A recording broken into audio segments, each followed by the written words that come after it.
Today we're touring the idyllic upstate New York home of Andrew Arrick and Michael Hofemann, founders of the Hudson Valley-based home and apparel shop, Finch. Bringing in moody colors and a stunning curation of found objects and antiques, they transformed this 19th century Dutch colonial home into one that is brimming with character and a sense of overall coolness. So we started with the exterior of the house, and it's painted in a color called Railings by Farrow and Ball. So it's really like the deepest blue that sometimes translates as being black, sometimes it translates as being anthracite, like sometimes if it's snowing outside it looks a little bit more dark blue, like it changes with the light, which is really beautiful. They walk us through their exquisite art and never-ending collections of treasures. This definitely turned into a room to house a lot of my collections. One of them is this collection of glass paperweights. This is something that my dad had. He had a vast collection of these. Showcase their picturesque garden. All of the beds were hand built. Actually, Andrew and I built out the whole garden ourselves. Someone else helped put up the fence. We changed up the garden shed, which had an ugly door and with a French double door and French zinc round windows to the side. Those were added. And even take us on a visit to their luxury store, Finch, a feast for the eyes, to watch Andrew and Michael's full home tour ad-free, where they tour us through their powder bath and dressing room, scan the QR code, or click the join button below. Hey Homeworthy, I'm Andrew. And I'm Michael. Welcome to our Hudson Valley home. Come on in.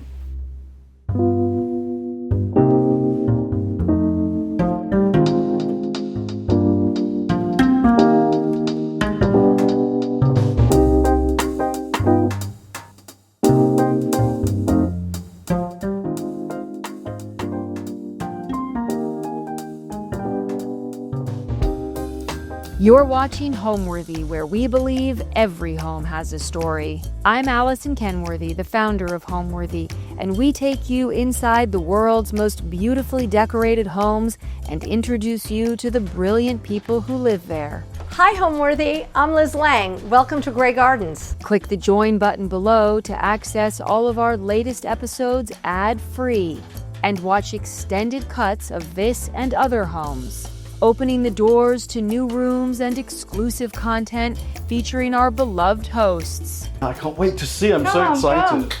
And if you're looking to shop items inspired by this and other Homeworthy tastemakers, be sure to use the product links below or scan the QR code on screen to find fabulous furniture, coffee table books, and accessories that can transform your house into a home. Hi, I'm Andrew Arrick. And I'm Michael Hofemann, and we're the co-owners of Finch. And you're at our home in Churchtown, New York. When we first came up here to the Hudson Valley, we purchased a farmhouse, a very large farmhouse, which a lot of people, weekenders, do when they come up from the city because of the excitement of finding something that's generally the same price as a studio apartment. So all of a sudden we found ourselves with a 4-bedroom farmhouse that quickly, after a number of years and really enjoying the house, turned into a never-ending project and too much house to handle. So we put that on the market, and just coincided with, unfortunately, with COVID. So we sold the house. We were at the house during COVID, and then found this house around the same time. What drew us, besides the fact that this is probably, like 1,500 square feet smaller than our previous house, and that was definitely one of the things we were looking for, was to downsize. We loved the structure. It's an 1830s Dutch colonial. We loved the style. We loved the bones. Being who we are, we knew that there was a lot of aesthetic work that we wanted to do to improve the house and the property, but it really was just a very appealing house in a great location. So yeah, that's what drew us to the house. Yeah, it also has 5 acres in a deer fence, with a deer fence around it. So everyone up here, no one can have a garden unless you have a deer fence. So I'm able to build out these beautiful gardens and have a vegetable garden, and it's sort of that beautiful, perfect upstate, experience. And it keeps the dogs in. Usually. Yeah.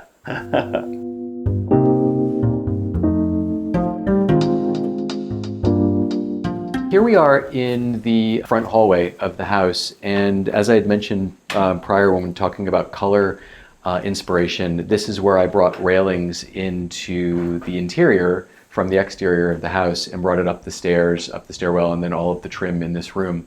And you can see our love for dogs up on the wall, portrayed on the wall, with a mixture of vintage paintings and a couple of other more contemporary pieces. There's a Hugo Guinness there. And then a friend of ours who does these beautiful watercolors, Mary McGuire. And then up at the top of the stairs, we have some photographs of a couple of our dogs who are no longer with us.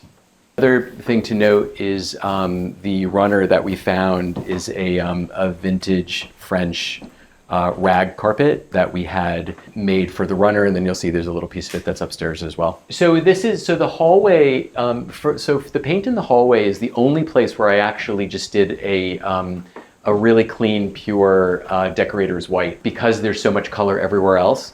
I thought that it was a nice area where it could be sort of like a neutral cleansing palette. The light fixture in the hallway is a fixture from Tradition Copenhagen, which is one of the new furniture lines and lighting lines that we carry at the store. And this is a handmade blown glass pendant. So when you first drive up to the house, really all you see is the garage. And so we had these beautiful custom garage doors put in because that's really the main visual as you're driving up to the house. When you walk up to the house, there's beautiful stonework and some plantings, some of which were in place, but we've really added so much for the planting, and Michael can definitely get into that because it's one of his passions. But you walk up to the side door, which is really the main entrance that we use to enter into the house, and it takes you right into the kitchen. The kitchen, which is like probably like half the size of what my previous kitchen was, and it still ends up being the one room that everybody always wants to congregate in when we have friends over for dinner. So I'm dodging people and dogs when we're trying to make dinner. But you walk into the kitchen, and then you can either turn right into the den, which is our family room, and the room that we're in now. It's also Michael's office, and we really use this room the most, I think, out of anything in the house. The previous owner, which I'm really very grateful for, put in a lot of bluestone walls and walkways. And so when Andrew said it has good bones, that's really part of it for the outdoor as well. So it's kind of what's great is that it creates this sort of canvas that you can start layering on top of. So I'm a big outdoor garden guy, so I spend most of my time outdoors if I can. So I'm constantly changing, constantly amending, and part of that is I enjoy the visuals of the property is something I enjoy every day. It's really something that gives for us, our previous house was great, but this one has the privacy, and it allows me to create far more garden and visuals that we did before. So it's great. Michael also comes from a farmer's. So he's up at 5 a.m. pretty much every day. That's true. Outside in the garden working, and probably gets more done in the first 2 hours of his day than most people get done in their entire day. Yes, I do wake up very early. It's great. I think it's maybe it's the farm boy in me. I don't know. My dad grew up on a farm. I spent my summers on the farm in South Dakota, which is where most of my family is. So I guess gardening and being outdoors is really part of my DNA, and I guess I can thank my dad for that. So the house is pretty compact in terms of layout. From the den you can walk into the dining room, which is sort of a pass-through room to the other side of the house, which is where the living room, guest bathroom, and living room are, and then upstairs to the bedroom. So it's a pretty compact house, which is exactly what we were looking for, and perfect for two people with two very large, boisterous dogs. Well, again, it was a 3,700 square foot house for two boys who don't have guests that often. So this one is just, it's compact. It's, I honestly, and I say this when people ask, is that it's just a little jewel box, and I wouldn't trade it for anything at this point.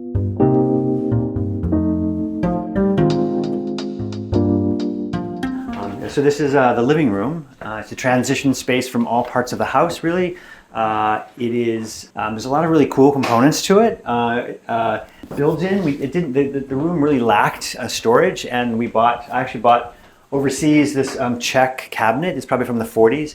And Andrew, his idea was to take this and then build cabinetry around it so we'd have more storage. It looks really great in this color, and it's now been wrapped around the door. So also just further to that, what's nice with this is that we had our contractor raise it up. So it's a small room, and by doing that, it really makes the room seem a little bit bigger, that it has slightly taller ceilings. It gives the appearance of it being all a little bit more open. And we also, because we had a huge pantry in the other house, we had no storage in this house for anything. So I still have probably like 8 or 9 boxes of things that are in the basement that still have nowhere to go. Yeah. And it's another good example of a mix of styles. The chairs are 70s Italian, 50s Danish table, 1930s Jens Risms chairs on either side in beautiful strap leather. In the middle, against the wall, this amazing cabinet of drawers, which was probably for a jeweler or something that in more of a commercial setting. And we brought it into the store. And it sort of sat there for a week, and then a second week, I assumed it would just be sold in a minute. And then we realized it would look amazing here, so I put a hold sign on it so that we can decide if we wanted it. And of course, the minute I put this hold sign on it, everyone wanted to buy it. And normally, I never say no to people because I just I want to sell it and make them happy. But it was just one of those things that I didn't want to lose. So I kept the hold sign on it and kept telling people no. And eventually I moved it here so that we'd stop, teasing everyone about the fact that there's a cabinet that's been on hold for 3 weeks in the store. But it looks perfect. It just adds that sort of sense of, I don't know, it sort of fills the wall. It has visual interest, and I just love the worn wood. And adds warmth. Yeah, I mean, it's sort of, it has wear to it, and it's sort of that perfect worn piece, and it's also got very narrow depth, which is really important for a room that doesn't really have a lot of square footage. So I think also another great thing to note is the painting. This is a more recent acquisition, but this is a local mid-century artist. He was an artist in New York City for many years named Eugene Arcieri, and he settled in Woodstock, New York, in the later part of his life. And we have this really wonderful art dealer that we buy from, and he bought many pieces from the family after Eugene's death in his 90s, and he was apparently painting well into his 90s until he passed away. So we do have many of these pieces in the store, but this was one that really spoke to us from a color perspective, and so we brought it in here. We thought it was a great addition. And next to it really is one of my favorite pieces in the house. It's a sculpture of either a dog or a lion. It's from Finland. It's from the 1930s. It's a beautiful Finnish sculpture. It's really one of my favorite pieces. So we've actually bought the lights from a local dealer in Hudson. They are really known for having this great vintage lighting. But what's interesting is that we're trying to, again, mix styles and not be somewhat unexpected to have a pair of Sputnik lamps in the room, and I think they're perfect. I love Sputnik lamps, and to find a pair is kind of rare, so it was great. So the rug we chose here, we really chose for the color. It's a modern rug, so it's contemporary. But we loved the colors here, bringing in pink and blue. We used Hague blue in the kitchen, which is adjacent to the dining room. So I felt that having shots of blue in this room would actually be really successful and kind of tie it in together. And then the little bits of pink with all of the gray that we used around the house, I think really helps kind of warm each room up. We do host dinner parties, but I feel what's great about more recently, because we've just been so busy and we're sort of building on the business that we have now with a new business, is that Andrew's office is way over in the corner and I'm way over here, so we can't hear each other. So he's now he's decamped here. So at this point, it's now become his office, so that we can talk to each other and get work done. The goal is to not start talking to him until after he's had his coffee, and at least wait till 9 a.m., which I rarely buy. Yeah, he can't control himself. So aside, short of putting in an intercom system between our offices, since he can never hear me when I'm yelling something, or actually sometimes what happens is I don't even yell. I'm just talking to him like he can hear me, and he can't obviously hear me. So because we've been so busy lately, it's easier just to talk to each other from here. So I do end up using this table for my desk, which is not ideal. One day you'll get back over there. Yeah. Really, Andrew, his dad, started this idea of creating these collections, and his house was filled, and it still is now, with collections of everything. And so it's really something that Andrew's very attracted to, and he doesn't realize he's doing it, but he starts collecting things, and all of a sudden we have a collection of them, and we put them together. So I've been buying, I started to buy a lot of these beautifully shaped, hand carved and polished wood balls that now become the collection. There's a couple in beautiful marble, and so I think we'll be adding more. Oh yeah, the marble. Actually, the marble was from Jossie at Red Chair. Oh, that's great. Yeah. Yeah. She's a really great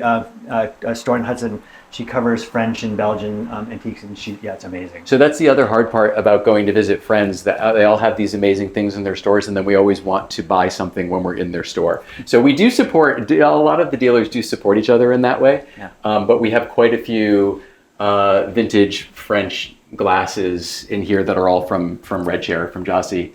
So it's fun to be able to support the other dealers. We also just have some really beautiful pieces of Upstate pottery, Upstate out of Paris. So various pieces. Unfortunately, sometimes a piece comes home because it's broken. So it's fair game. If there's a chip, we get to keep it. Yeah. So, but yeah, we do have some beautiful pieces from Upstate. We've got some dinner service from them. The pottery is gorgeous. They're known for their white glazes on black clay, and they're really just beautiful, clean, simple. So yeah, the collections grow. As you're looking around the house and seeing the various pieces of art that we have, we really do mix a lot of styles. So we have mid-century art, we have more contemporary lithographs, we also have 19th century oil paintings.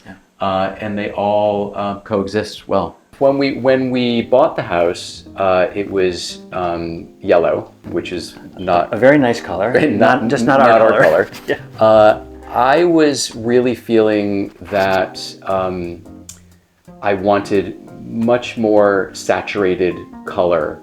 I wasn't quite sure when we first bought the house how that would execute. But I went through a sort of like a white and beige phase in the other house, in the farmhouse.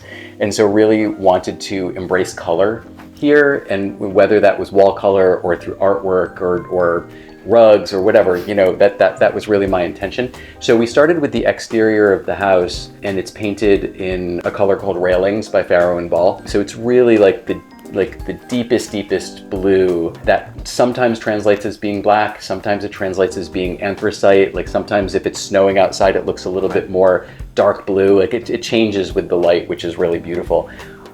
So I started with that, wanted to also have that be incorporated in the house. So in various rooms, I used that railings color up the stair railing, I used it for trim, onto the second floor, and then built it from there.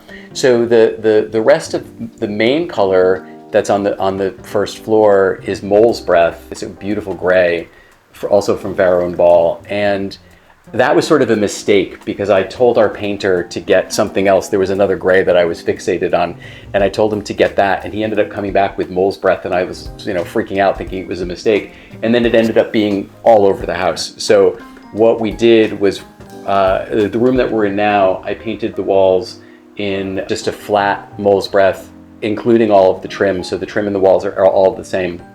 And then brought the Mole's Breath into the dining room, and then brought it into the living room. But in the living room, everything is painted in high gloss. So I played around with finish, but kept that sort of common thread of color throughout the house so that subliminally people sort of, maybe they register it, maybe they don't. So when he says color, he means dark, moody, black and gray, and and putty, dark putties. So yeah, I like moody colors. And and then we had the floors in this room and the kitchen stripped to they were orange, so that had to go. They were like a very odd color. So we had them stripped and then had them kind of not bleached, but it's sort of, what's that? It's like a Nordic seal or something. Arctic sealer. And then brought in color with the saturated indigo over dye carpet.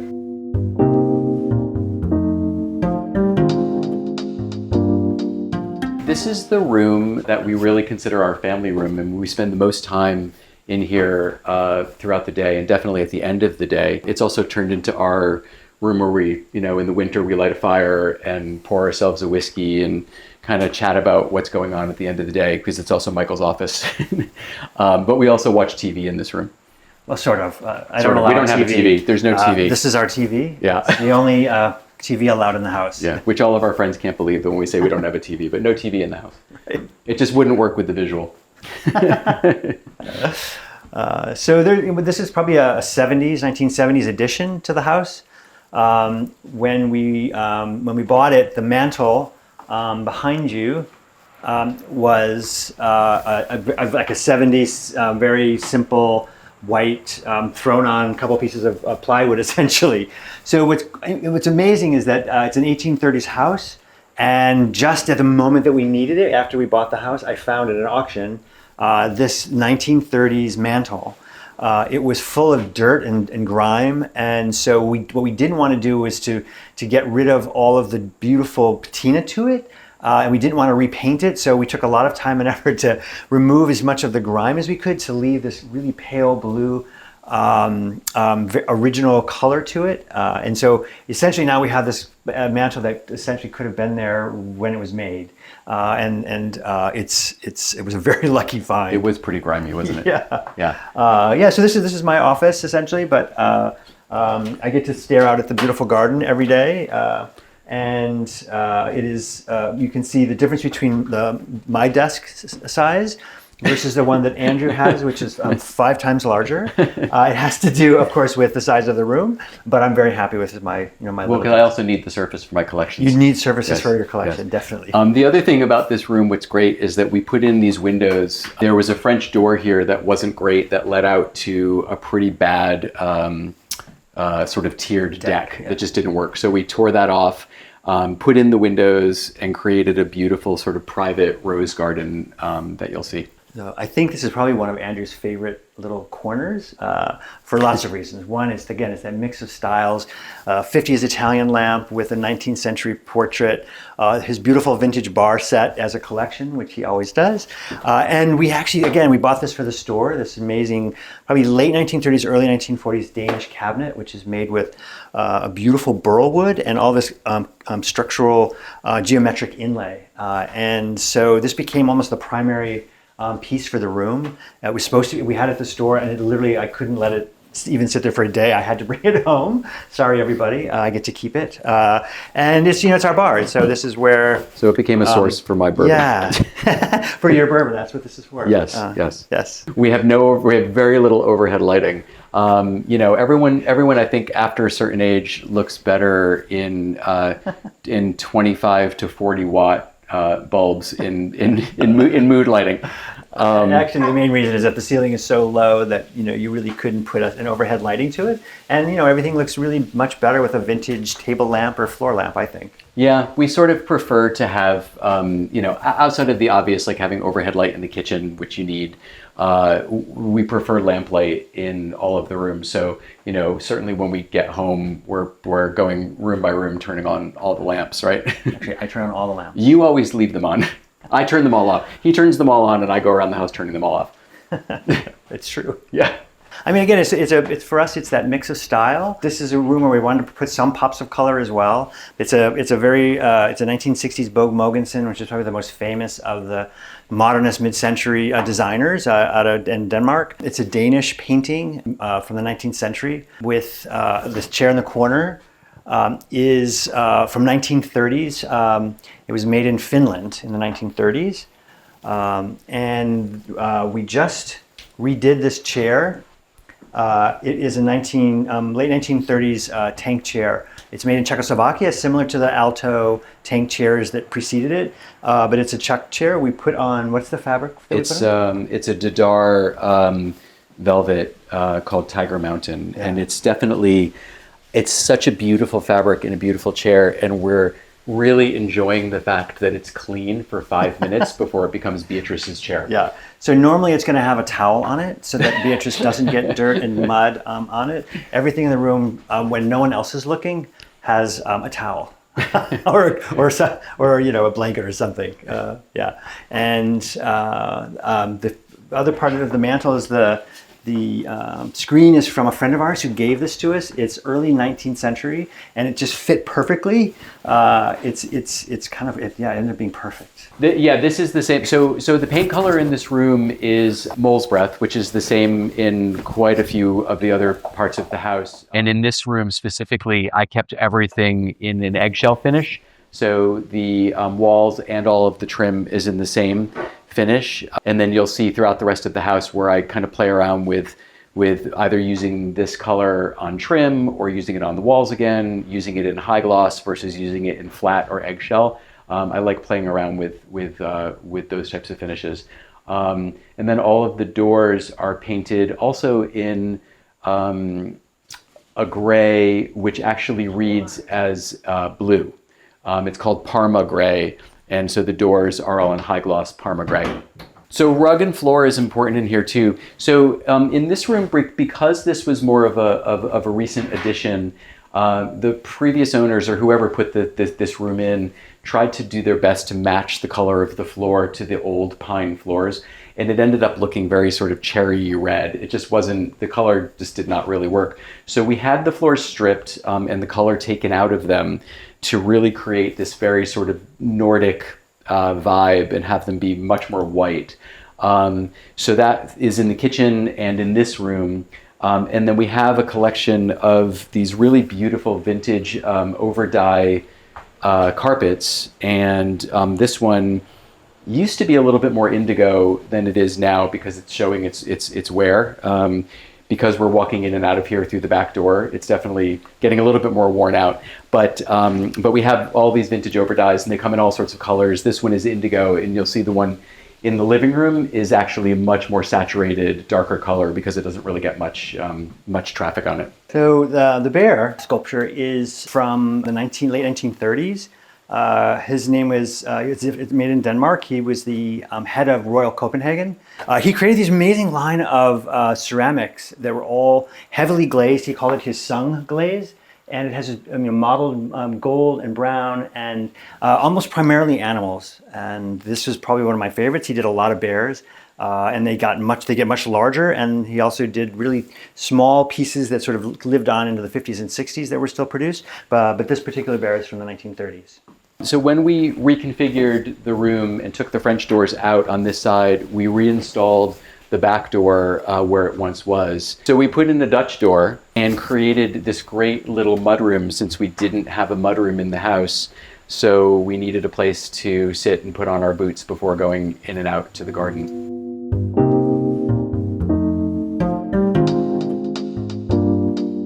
So this is the kitchen and kind of one of my places of refuge. It's really, when I first moved into this house, thought that this was going to be way too small since my kitchen in the farmhouse was double the size of this. And it's turned out to be really just the perfect cook's kitchen. If you're a cook, you know that, if you're cooking and you're cooking for a lot of people, being able to reach the stove and the sink and the island and everything, it just makes it so much easier to cook in here. So the previous owners did not use this to cook in. I don't think, it was a weekend house for them, and it wasn't a focus for them. So when I came in, I knew immediately that there were some things that I needed to do. I needed to add some storage. I needed to change essentially everything. So this was a gut renovation.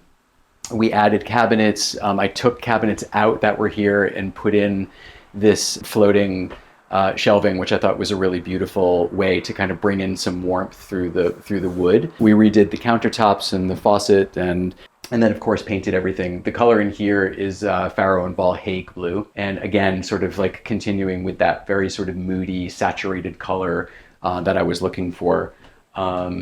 Still getting some vegetables from the garden. These are all end of season tomatoes from Michael's garden, which are ridiculous. They're just so amazing. It's been such a good tomato season. And it just keeps on producing and producing. We're definitely those people who show up to other people's houses with bags of vegetables, whether they like it or not. The island is something that ended up being really perfect for us. We had this in our old house, but it was in a very small part of the previous kitchen. And we bought this from our friends, Kurt and Kevin in Hudson. And it's such a beautiful, thick piece of marble. And I did not want to give this up. And it turned out that it was perfect. It was a perfect fit for in here. It's the perfect size. As always happens, whenever we have friends come over, everyone ends up being in the kitchen. And this is definitely not the size kitchen to have 8 people hanging around while I'm trying to cook. But inevitably, that's what happens.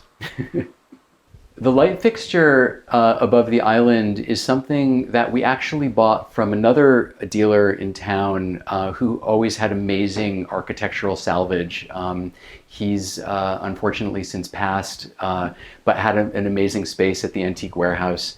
And I bought a couple of these copper drums from him, and we had them wired and turned into lighting. I also have one hanging in the store.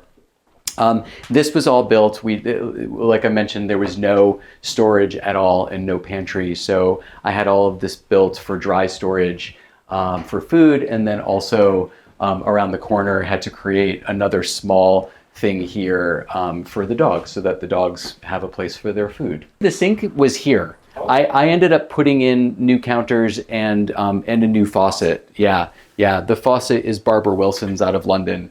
Which is, for anyone who has done a kitchen renovation, knows that you can go down all sorts of rabbit holes of kitchen hardware and faucets, and to find something that's really good is not that easy, and also not for the faint of heart because they're usually pretty expensive. But this is such a beautiful unlacquered brass fixture, so it's really just picking up all of the usage. It's picking up from oils from your hands and from water and starting to really look very aged. The sink was here, which I thought was actually a nice farm sink, so that I kept in. And then put in the white marble with the marble backsplash. Most of the flowers that are in the house are actually from the yard, that we foraged from the yard. So this is wild aster that's in bloom right now at the end of the season. And there are various, we have some beautiful hydrangea that you'll also see that are in the house. But there's such great end of season flowers and branches this time of year. This was also one of the rooms that they had put in a new floor, and it was like a cherry stained pine. So we stripped this color out of this floor and then put this great vintage rug down underneath the island. And then I had the idea to throw in a cocoa mat here because this serves as the entrance that we use every day with the dogs. So I cut this out of the floor and had a recessed cocoa mat put in here, which is great just to clean off everyone's dirty feet and boots.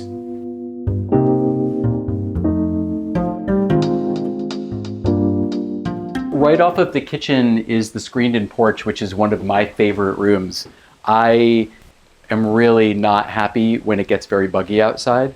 And also Beatrice actually loves this room too. So she always, when she has anything buzzing around her, she comes running back into the house. So we had this, we found this day bed also in Hudson, had the cushions recovered, and just some really, simple, neutral throw pillows in here. But it's such a beautiful room to hang out in at night, to have dinner out here. It's just magical. I mean, the light in here is beautiful, and the breeze, and also on a very hot summer night, to sleep out on the daybed is a bonus. So the furniture in here is all vintage finds. We found this table from our friend Robin in Hudson. These chairs are vintage French wicker chairs. Actually, they came from Fort Lauderdale, of all places. And then the pair of sconces hanging on the wall were actually a gift from my dad and his husband. And then there's one other piece in the corner that there's an iron eagle that's sitting on a rock or a stump. And that was also from a store in town that we bought from a dealer in Hudson.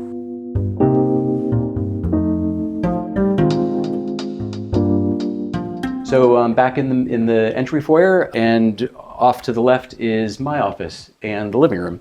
So, of course, when Michael and I were both trying to figure out where we would set up our desks, I chose the biggest room in the house for my office. You can see that there's a slight difference in the size of desk versus his, again, so that I have a place for all of my various collections. But this is a fantastic, so the desk is 1960s, made in Germany. And we use this room in the winter. This is a great room in the winter. The fireplace works, and we all pile in here and we'll watch TV in front of the fire or just read a book in here. But we created this library. There was nothing in this room, no built-ins. So we created all of the built-ins. And then this room is also in mole's breath, but you can see, I'm not sure if you're picking up that you can see the shine on the wall, but I used a high gloss paint on the walls in this room, which ended up really looking like it's plaster. It's a beautiful execution. This is, I think it's 19th century mantel clock. And then we have a collection of modern and vintage candlesticks. These are new out of Copenhagen that we sell in the store. And then these were my mom's. And I don't remember if they were a gift from someone, but my mom left me those. And then various oil paintings that we collect, that we like to mix in, and again, mixing styles. This definitely turned into a room to house a lot of my collections. One of them is this collection of glass paperweights. This is something that my dad had. He had a vast collection of these. And so over the years, I would see them and started picking them up for myself. So anytime I find something that I find unique, whether it's just the pattern of the bubbles or in this case that there's a swirl in the center, I'm just always drawn, whenever we're shopping, I'm always drawn to finding them. They always have to be clear glass. And this is just a fraction of what I have. I've got them all over my desk, and they are in various rooms. And then I also, one that I found that I love recently is this faceted piece, which is amazing when the sun hits it, when the light hits it. It's just absolutely beautiful. I did notice, however, one time that when I walked in here, I all of a sudden saw this tiny little wisp of smoke and thought I was losing my mind. I was looking around thinking, what is this? And I noticed, and I looked down at my desk, and I noticed that one of the sunlight was coming in, hitting one of the prisms, and it actually was hitting this little wooden stand that I had in the other prism, and it was burning it. So it's a good thing that I caught it. But yeah, that was kind of crazy. So this was a gift from Michael. Michael, do you remember what the age is of this? Danish 60s. Danish 1960s. And when my dad passed away, he had this in his living room. And I just always remember looking at this and thinking I loved it and thought it was cool. So yeah, I was able to get this when he died. Just lots of collections. This was from an antique dealer who actually had this amazing place in Red Hook, and she's no longer there. She's since passed away, but she had this great collection of all sorts of objects. We have a couple of hand-painted blocks in the other room, but this was something that's a horse for that. I think it goes on a horse bridle. So I thought that was great. And then this also another nod to my dad, but he had this great collection of all of these little toys, these collapsible little toys, and he gave this to me a number of years ago. So this I keep in a prominent area, paying homage to my dad.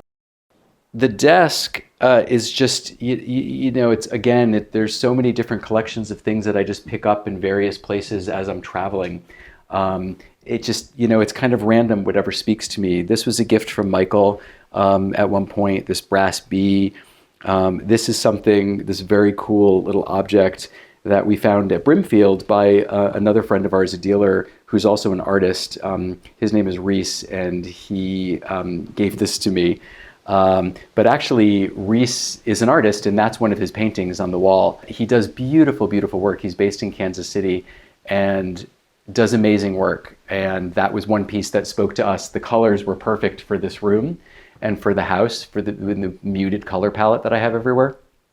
So we fell in love with that piece. This piece behind me is an oil painting by a Danish artist named Isaac Sawyer.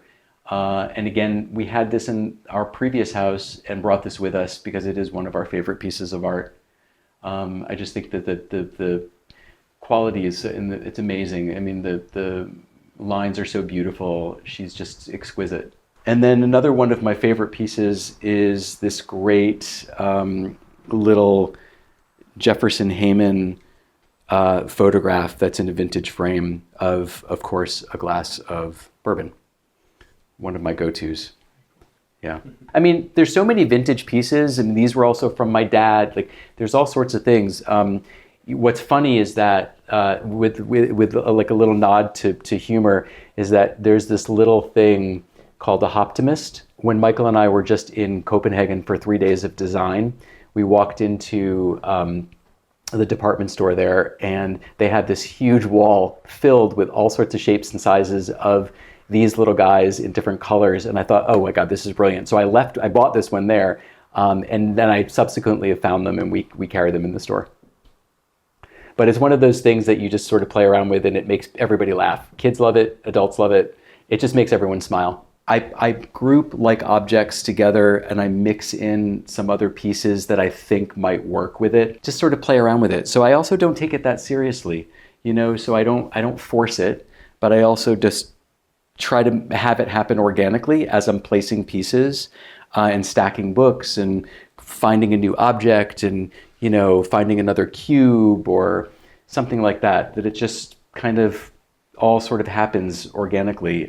Even this pair of glasses, I was wearing these glasses and they broke one day and I lost the arm, and I thought, oh, they actually look kind of cool just sitting there like that as an object. And so they've stayed like that for a year. And occasionally when I've lost my glasses, which I do all the time, I just pick these up and put these on. So the sectional sofa in here is from Copenhagen, from a company called Entryway that we sell in the store. And this was one of the early versions of it. And I thought that it was such a great sofa for in here. I love the lines. It's you know, great that it has a low back, so it's not so, for a wide, large sectional sofa, it's pretty inobtrusive in the space because of the height of it. What's lovely about this is that it's this really beautiful, again, this sort of saturated, beautiful, moody color, this sort of gray blue. It's a Raf Simons fabric that he designed for Kvadrat.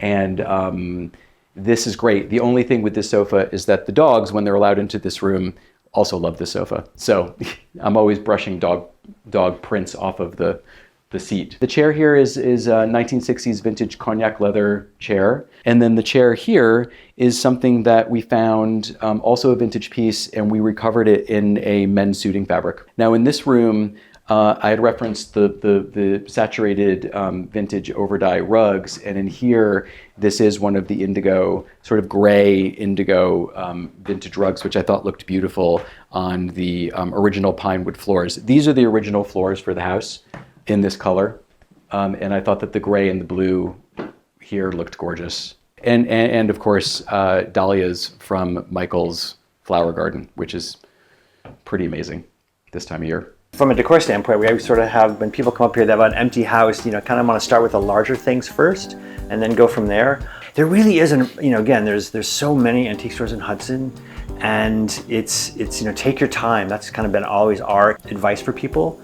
And we actually advise people to, you know, mix styles. You know, people want to sometimes go with one era or one visual, and you know, we're sort of big fans of mixing that up. You can put vintage, you know, even 19th century pieces can sit and fit well with 1930s or 1940s pieces. So mixing up is definitely something that we tell people to do. So. Well, I mean, part of it for us is that because we have a vintage shop in Hudson, we cover. You know, we're modernists, but we, you know, include 1920s to 1970s, maybe 1980s in terms of the era for furniture and decor. And so that's sort of what we've created here. So if you go through the house, there's every era, every modernist era, again, from 20s to 70s. And that's sort of how we built the visuals. And it works well. I mean, it's you know, our whole kind of ethos is modern vintage. we play around with that concept all the time at the store, and we mix styles. And if it doesn't work, we change it. But most times it works. We definitely, you wouldn't necessarily think that a mid-century sofa or a mid-century tank chair would work in an 1830s Dutch colonial house, but we've made it work. And the juxtaposition actually is really nice. And surprisingly, people ask you must change out your furniture all the time. We actually don't. We sort of find the things that work, and we sort of, we keep that. We change things a little bit. But the rule is one thing in, one thing out. So if we have to, because we don't have room for anything else. So if something new comes in, something has to go back to the store. Right. That is true. Yeah.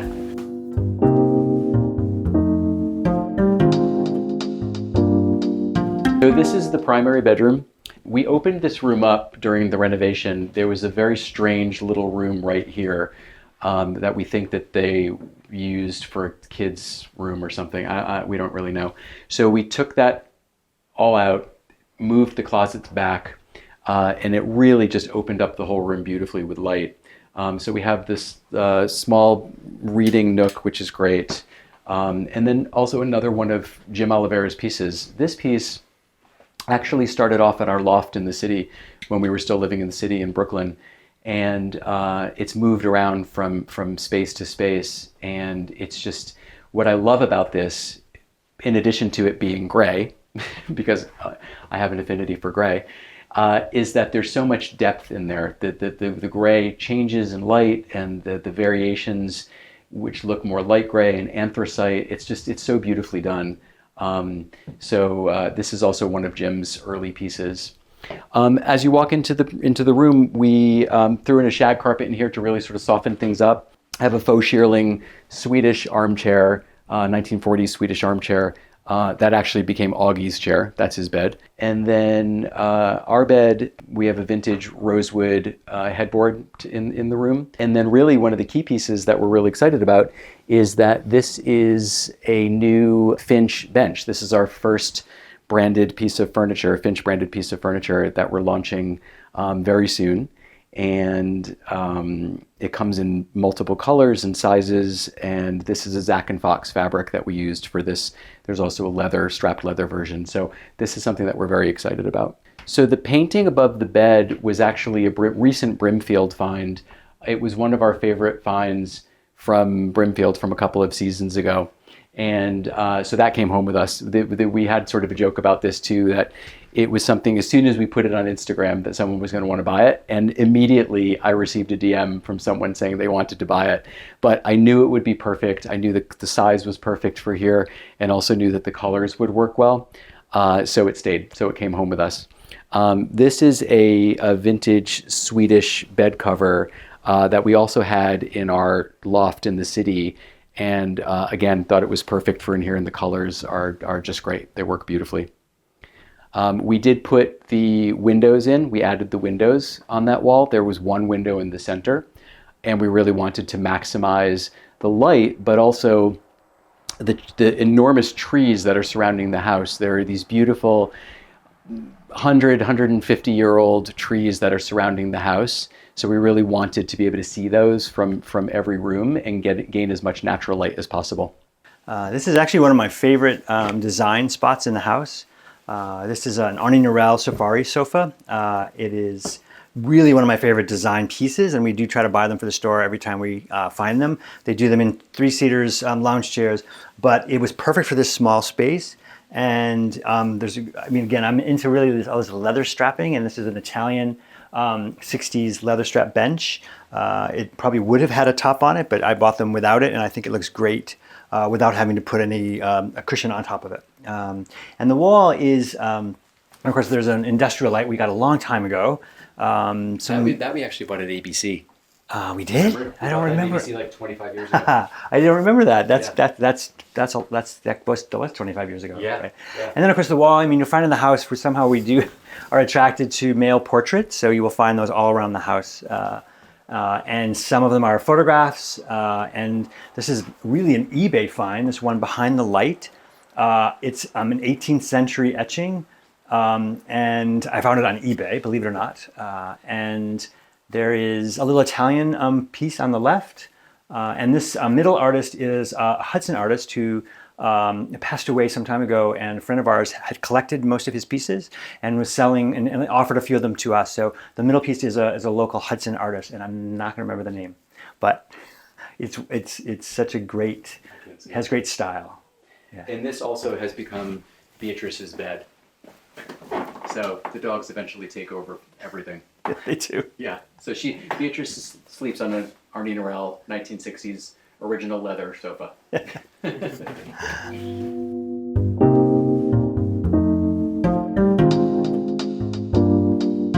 The bathroom is something that I'm really proud of because it was a wreck, and this is a total gut renovation. We had to gain some space back, so we took closets away from the other side and put the shower and bath back here. But they really had not touched this, the prior owners. So we took everything down to the studs and redid the whole thing, brought in the same white marble as we used in the kitchen for the counter, and put in beadboard, ceiling and wall, beadboard, and then white tile on the floor. Added in this brutalist bench from Finland, and also great little shots of artwork. Nina Hagen, which is this great sort of street artist. I think we had a collection of all these pieces, and so that was one that we kept that we love to have on the radiator. The hawk is a late 17th century woodblock. From Japan.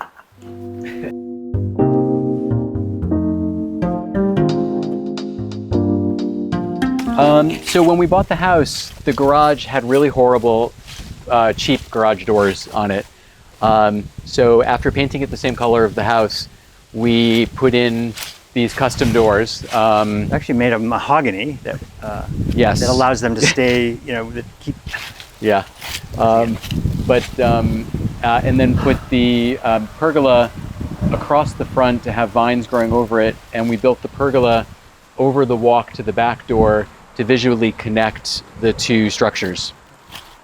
We also, which you can't see underneath all of the leaves so well, but we did add this area of concrete unit pavers to be able to drive up here, and this was... When you say we... Well, visually, I had a part in it, but Michael actually did the work himself. Yeah, it sort of, I almost lost all my fingers doing it. So, yeah. But it was a great visual to be able to keep this green, keep grass on it, but still have it be a part of the driveway. Yeah, so welcome to the vegetable garden. It is, what I do the first thing in the morning, at first light every morning. It is definitely a passion, and what keeps me a little grounded. It's kind of funny. We lived in the city for so long, you sort of forget sometimes that, when I grew up, my dad, who grew up on a farm, but really we lived in a small suburban house. He took over half the backyard for a vegetable garden. And when the neighbor behind us got too old, he took over her vegetable garden. So growing up, I always had this, my dad always had this great vegetable garden, which I didn't really have an interest in. And, as a kid, you just, that wasn't my thing. And it was interesting that as I got later in life, and when we decided to move up here, how important it was for me to have one. And I always feel my dad sort of smiling ahead, above me. So this is, so we, all of the beds were hand built. Actually, Andrew and I built out the whole garden ourselves. Someone else helped put up the fence. We changed up the garden shed, which had an ugly door and with a French double door and French zinc round windows to the sides. Those were added. Also, it was raised because we had some uninvited guests that were in the garden. So for, I don't know how many years, there were groundhogs living underneath the shed. So the only way to get them out really was to lift up the structure, evict them, and then put a concrete slab in there so they wouldn't come back. We evicted them. However, they're back, so they're still even further underground, underneath the concrete slab. So yeah. I don't think we're ever going to fix that one. And then the newest addition to the space is the greenhouse, which was partially Michael's birthday present. Partially an obsession of Michael's. It's an obsession because I've been collecting components. I've always wanted one. And I knew one day we'll have a greenhouse. So we bought, at least 8 years ago, these beautiful French double doors. And we also found at an auction the 8th turn of the century greenhouse windows. So this is a perfect example of that vintage modern. The the greenhouse is created from vintage components, and when we had to put the slab underneath the garden shed, I said, well, let's just put it over there since you're already here. Let's just put it here, and of course that became inevitable.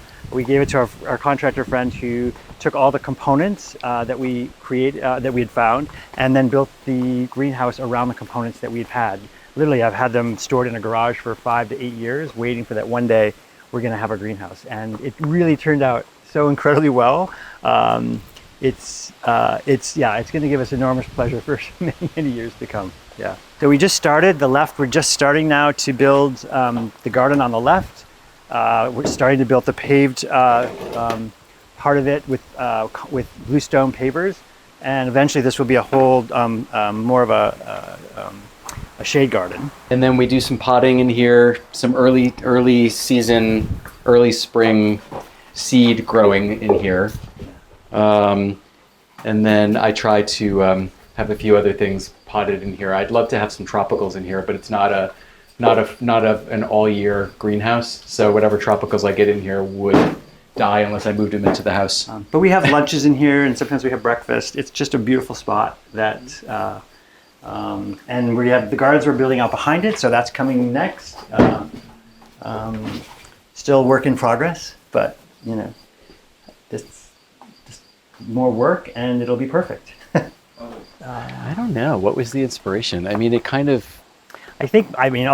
as you far knew as the space you wanted, right? Ultimately, I'm going to put perennial beds and gardens everywhere. That's it's about as close as I can get it to what the inspiration is. I don't really have a specific design in mind.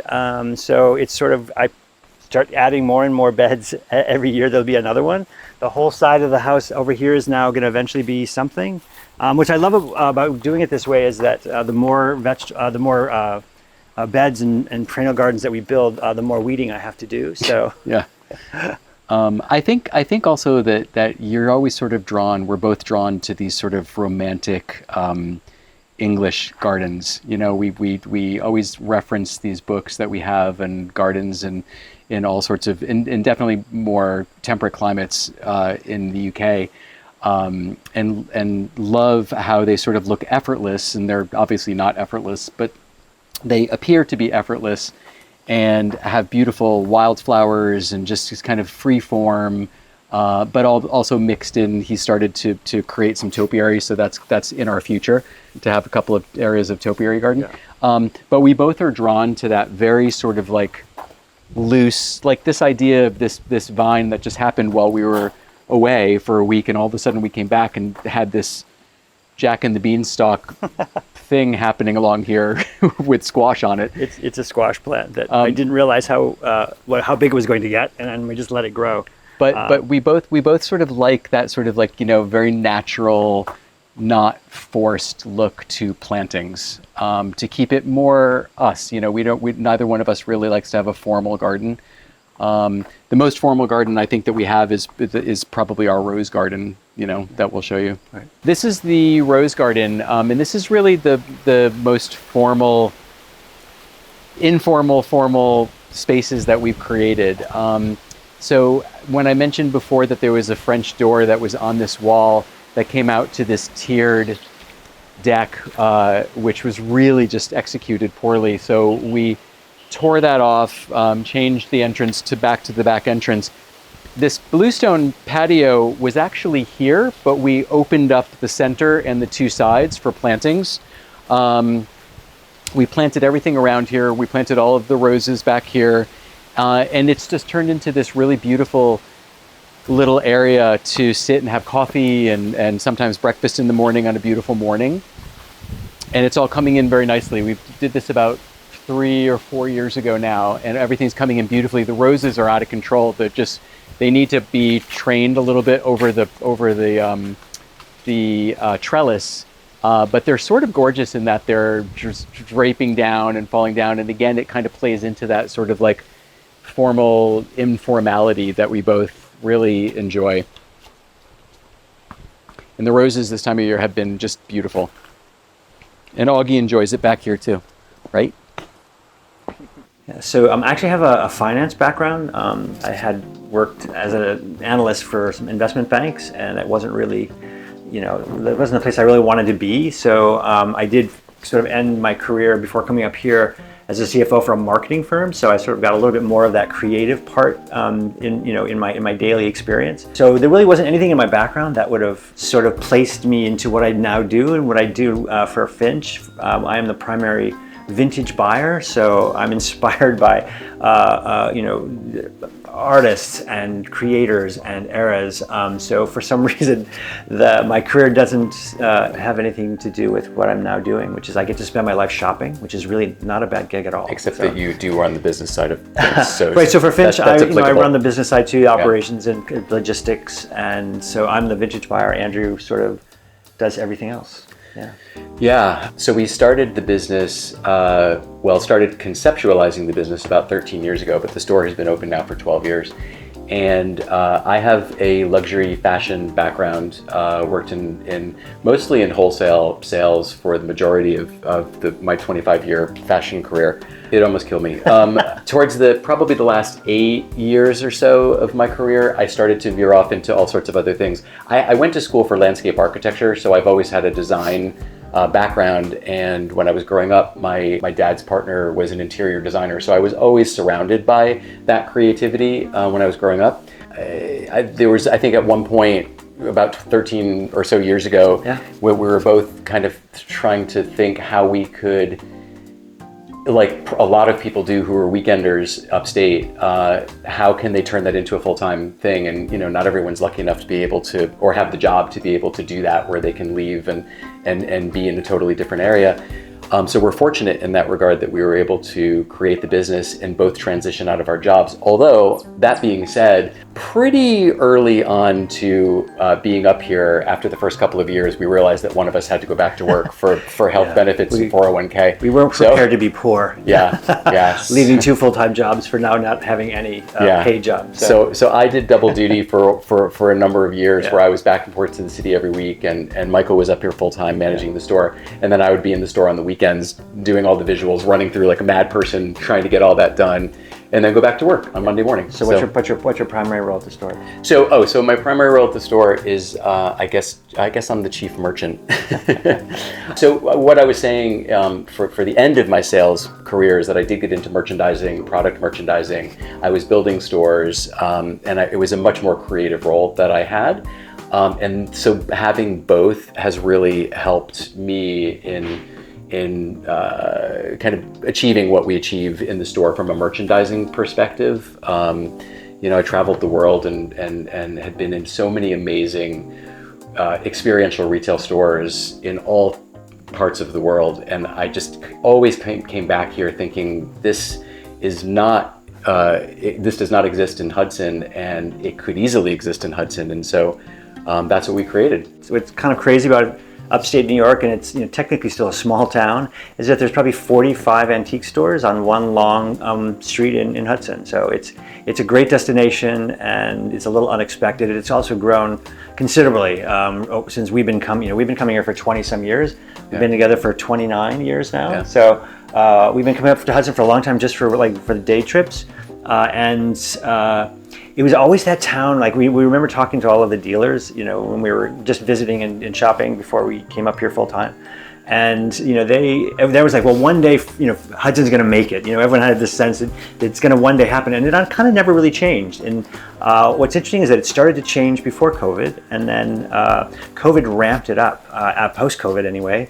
And that whole home space got ramped up, and all of a sudden Hudson is just becoming a different town with world-class people building amazing things upstate. There's the Clock Estate, the Churchtown Dairy, there's an amazing new French cafe, there's the Maker Hotel. All these things are being created that are really kind of world-class,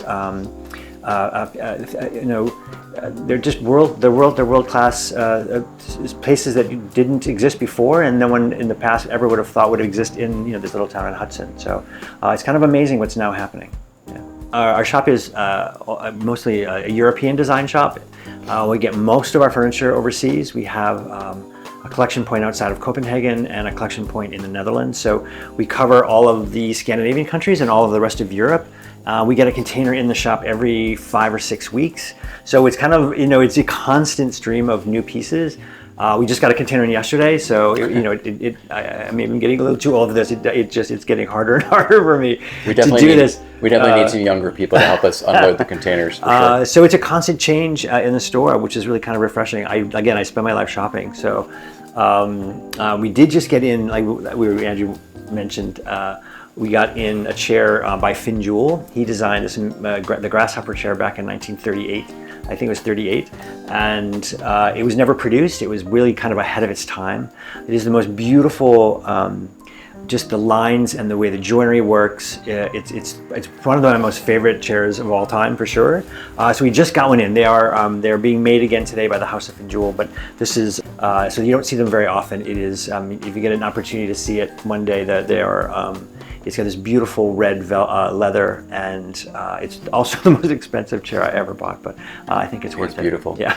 For me, it's sort of collecting and finding objects. I'm always sort of looking for that next object and add to my collections that I have around the house, and specifically on my desk and in my office. And I definitely get that from my dad. My dad was a retired dentist turned antiques dealer. And so we were always, there were always new things coming into the house, but there were always these fantastic collections of things. So I definitely got bitten by that bug pretty early on. I think, like Michael said, we spend our lives shopping. He's buying all of the vintage furniture. And then I'm focusing on most of the new pieces, not just the new pieces, but because I certainly have an opinion about what we have in the store. But I'm always sort of interested in grabbing like another little object that we have and taking it home, because there's all these great things that we find, and we buy what we love. So that's also kind of the hard part sometimes. We buy for the store what we're attracted to and what we love. And so we always want to take something home, and we can't always do that, but that's the fun part. Yeah, so I'm always adding to my collections. Hey guys, welcome to Finch. Come on in. Welcome. So the building was originally a 19th century townhouse, a very large one. It was turned into a apartment building in the 1930s, I believe, and it all burned down, and it became the phone company, which then turned into the police station. So this was a police precinct. There were no stores around at that time because no one wanted to be across the street from the police precinct. But it has been reimagined, and the I-beams above are original, the concrete floors are original, and everything else is really newly built, and it has now sort of transformed the rest of the neighborhood around here. It is now one of the largest retail spots in Hudson. Yeah. He's also being kind because the building was a wreck, so it was a full renovation.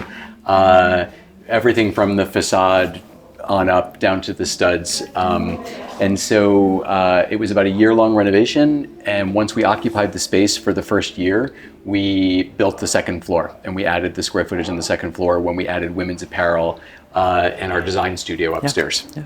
So as you can see, we're very full with furniture right now. Furniture is the main part of our business, but we also have candles, we've got bath and body, we have tabletop, glassware, and tabletop is back here. We have men's apparel in the back, coffee table books, more bath and body. So kind of a little bit of everything. We're kind of a mini department store. So it's sort of similar to the house vibe in that it's a mix, again, back from the 1920s to 1970s.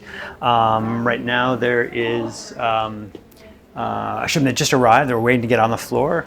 And so what you'll find is that there's furniture times 10 in the basement waiting to come upstairs. It is true. Yeah.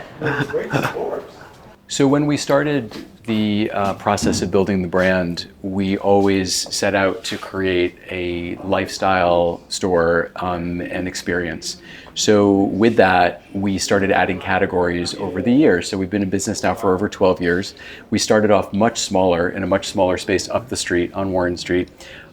We've since added many categories, many product categories. Furniture we started off with, but we've then added tabletop, we've added bath and body, we've added men's and women's apparel. What else am I forgetting? Textiles, lighting. Yeah. We pretty much have it all. One-stop shopping. So mini department store. We are open 7 days a week.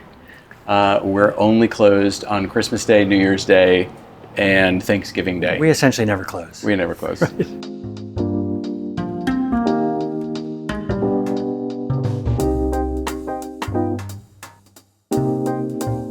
This is women's. We added women's apparel a couple of years ago. Have some really great brands. I really sort of, when I'm buying, I merchandise the apparel similarly to the way that I merchandise the rest of the store and furniture. It's a curated, edited collection, and it's very much, and from the apparel point of view, it's very much my aesthetic, my style. I have some friends that joke that they're going to all start wearing these slouchy pants and sweaters the same way that I am, which is true because that's like kind of what I'm drawn to and what I buy. Yeah. But it's been doing very well. And then we go into the back area where we have more furniture. We have a studio set up here for photography, so we can do some social posting here. And then our design studio is over in the far corner. When we're working with clients, we're choosing fabrics for upholstery. So all of that happens up here.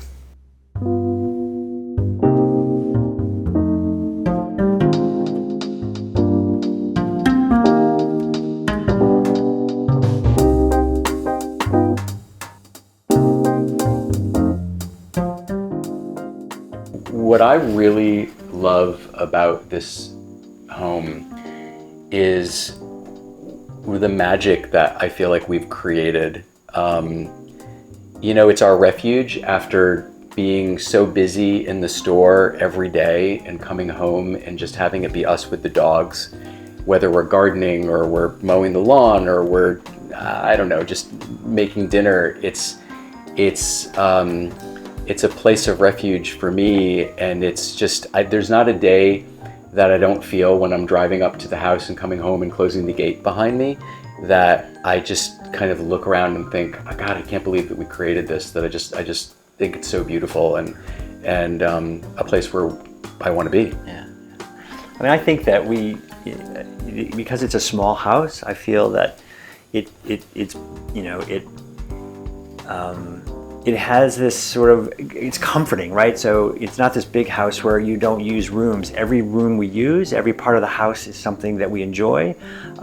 It's that little, like I said, it's that little jewel box, and it just feels kind of perfect for us. I love the big farmhouse that we had, but it was, 6 barns, one of which we used, and yeah. four bedrooms, guest bedrooms, only one of which maybe got used. So what's kind of great about this is that, again, it's a jewel box for us, and it becomes this sort of small, comforting home. And again, being upstate is kind of nice, and everyone talks about the idea of being upstate, but really it is about the beauty, the vistas, the dogs, the gardens, and we sort of have that perfect upstate life, and I don't forget that, that we actually were able to create this, and that we get to live in this wonderful place, in this beautiful area, and again, we have dogs and gardens, and we have a good life. We work a lot, but we have a good life. We work a lot. And sometimes the dogs are very dirty. The dogs usually what they do is they're the ones that use the pool the most, and they usually go into the pool, and when they're wet and dirty, come right into the house. That's kind of a daily occurrence. So it's pool, dirt, house, rinse, repeat. Yeah. That's kind of what the dogs do all day. Yeah. So lots of dog towels around. There are a lot of dog towels. Yeah. Not right now. Yeah. Normally there are. Yes. For me, what makes a house a home is the memories that you create in the home. I mean, we have so many great pieces that surround us in the house, things that are new that we've just bought, that we just love for whatever reason, but also things from our families and just pieces that we love, and I think that's what makes it so special. Yeah. I mean, what makes a house a home for me is Andrew, but Andrew and the dogs. I mean, really, that's what makes it a home for me. Yeah, that's very sweet. Thank you. Thank you, Homeworthy, for joining us. It's been a pleasure having you in our home and our shop. But we have to get back to work. Do we? We do. Bye. Thanks for watching. Go to homeworthy.com for exclusive content and shopping guides.